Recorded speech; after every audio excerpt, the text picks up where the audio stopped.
Media సోదరులు కానీ, వాళ్ళు నిజంగా గెలిచే అవకాశం ఉంటే 30 రోజుల వరకు కాల వ్యవధి ఎందుకు తీసుకున్నారు? మేమైతే ఈ సందర్భంగా చెప్తున్నాం, వైఎస్ఆర్ కాంగ్రెస్ పార్టీ నైతికంగా గెలిచింది. నైతికంగా గెలిచింది కాబట్టే కూటమి నాయకులు ఎవరైతే ఉన్నారో, కూటమి నాయకులందరూ కూడా ఈరోజు సంకలు ఊదుకొని మేమైతే గెలిచామని సంబరాలు చేసుకుంటున్నట్టు మాట్లాడుతున్నారు. వైఎస్ఆర్ కాంగ్రెస్ పార్టీ నైతికంగా గెలవడంతో పాటు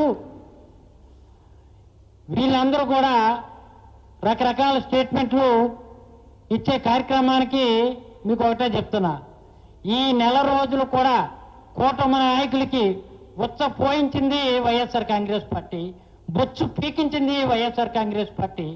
అది తెలుగుదేశం నాయకులు తెలుసుకోవాలని మాత్రం మనం చేస్తున్నా. మీ దగ్గర అధికారం ఉంది, డబ్బు మదం బలంతో కోట్లు కుమ్మరించి ఏదో రకంగా ప్రలోభ పెట్టి మా వాళ్ళని 27 మందిని మీరు కొనుగోలు చేసే కార్యక్రమం చేశారు. అయినప్పటికీ 32 మంది చెక్కు చెదరకున్నా మేమందరూ కూడా జగన్మోహన్ రెడ్డి వైపు ఉంటాం అని చెప్పి జగన్మోహన్ రెడ్డితోటే ఉంటాం, వైఎస్ఆర్ కాంగ్రెస్ పార్టీ ఎట్టి పరిస్థితుల్లో కూడా పార్టీ అభివృద్ధి కోసం నిరంతరం శ్రమిస్తూనే ఉంటామని 32 మంది కూడా ముక్త కంఠంతో ఉంటే, మీరు అధికార బలంతో స్పెషల్ ఫ్లైట్ వేసుకుని లక్షలాది రూపాయలు ఎవడప్పుడు సొమ్మని మీరు స్పెషల్ ఫ్లైట్తో కేరళ వెళ్ళారు. అక్కడి నుంచి ఒక చాప బుక్ చేసుకొని మున్నారు ఏ విధంగా వెళ్ళారు అంటే, ఏదో రకంగా భయభ్రాంతులకు గురి చేద్దామని ఒక కార్పొరేషన్ చైర్మన్, ఒక ఉడా చైర్మన్ మీరు వెళ్ళి గోండాలని, రౌడీల్ని ఇక్కడి నుంచి డీజీపీ చేత ఫోన్ చేయించి, ఎంత దౌర్భాగ్యం అంటే రాష్ట్రంలో ఉన్నటువంటి స్పీకర్ దగ్గర నుంచి, రాష్ట్ర పార్టీ అధ్యక్షుల దగ్గర నుంచి, ముఖ్యమంత్రి దగ్గర నుంచి కడకు కానిస్టేబుల్ వరకు కూడా ఈ నెల రోజులు కూడా మీరు అలా అన్ని వ్యవస్థలను వాడుకున్నారు.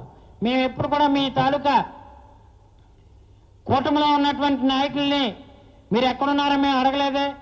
మీకు ఎందుకు అంత భయం? నిన్న ఎయిర్పోర్ట్ నుంచి బస్సుల్లో దస్పల్లాకి తీసుకొచ్చినప్పుడు పెద్ద పోలీసు బెటాలియన్ మొత్తం టీంని అంతని కూడా ఇక్కడ యువతల వైపు ఎవరో గోండాలు ఉన్నారు అనుకో చేయడమా? ఒకటైతే చెప్తున్నాం, నిన్న మలేషియాలో మా సభ్యులు మీరు ఎవరైతే దాచిపెట్టారో ఒకడు మిస్ అవ్వగానే మలేషియాలో మోసమ్స్ పట్టుకునేవి కూటమి నాయకులు అందరూ కూడా. ఇది నిజం కాదా? మీరు ఆ ధర్మం గెలిచిందని చెప్పడం, న్యాయం గెలిచిందని చెప్తున్నారా? ఎక్కడి నుంచి వచ్చినటువంటి వాడు ఒక పార్లమెంట్ సభ్యుడు అధర్మంగా మీరేంటంటే అధికార బలంతో మీరేంటంటే ఇంతవరకు కూడా ఎక్కడ కనిపించట్లే.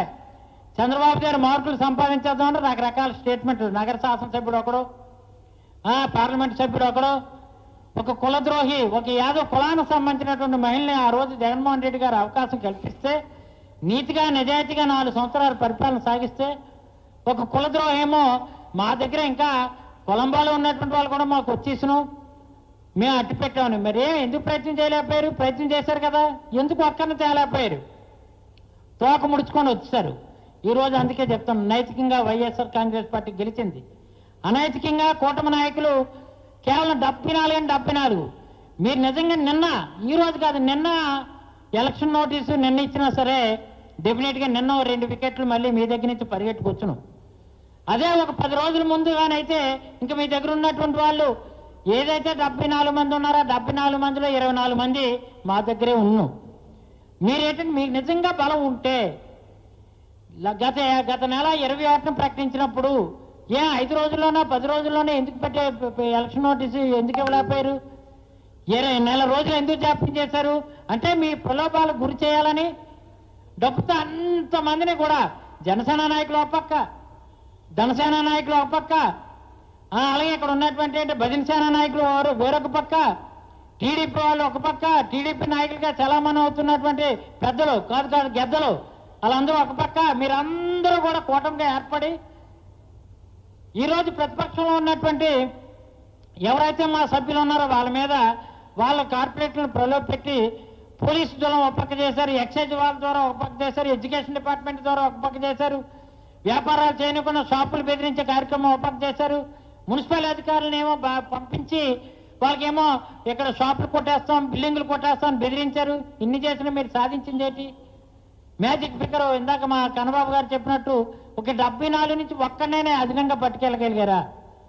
అందుకని ఏంటంటే ఎప్పుడు కూడా కుతంత్రాలు, కుట్ర రాజకీయాలు, వెన్నుపోటు రాజకీయాలు అనేది తెలుగుదేశం పార్టీకి వెన్నతో పెట్టినటువంటి విద్య. కాబట్టి మీ విద్యను మీరు ప్రదర్శించి ఈరోజు విజయం సాధించారనుకుంటున్నారు. ఎట్టి పరిస్థితుల్లో కూడా మీరు నైతికంగా అయితే వైఎస్ఆర్ కాంగ్రెస్ పార్టీ గెలిచిందని మాత్రం తెలియజేసుకుంటూ, ఇక్కడి నుంచి ఇంకా ముచ్చెమటలు పెట్టించే కార్యక్రమం వైఎస్ఆర్ కాంగ్రెస్ పార్టీ తీసుకుంటుంది. పార్టీకి అండగా ఉన్నటువంటి కార్పొరేటర్స్ ఎవరైతే ఉన్నారో వాళ్ళందరూ కూడా ఈరోజు మరింత వాళ్ళ పట్ల మరింత భక్తిభావంతో, గౌరవభావంతో మళ్ళీ వాళ్ళ రాజకీయంగా వాళ్ళకి అండగా వైఎస్ఆర్ కాంగ్రెస్ పార్టీ ఉంటుందని తెలియజేసుకుంటూ, ఇక్కడ అధర్మం గెలిచింది, ధర్మం ఎట్టి పరిస్థితిలో కూడా ధర్మం మా వెంట ఉందని మాత్రం మరో రకంగా చెప్తూ, అనైతికంగా మీరు గెలిచారు, నైతికంగా వైఎస్ఆర్ కాంగ్రెస్ పార్టీ గెలిచిందని మాత్రం మీరు మరొకసారి తెలియజేసుకుంటూ సెలవు తీసుకుంటున్నారు.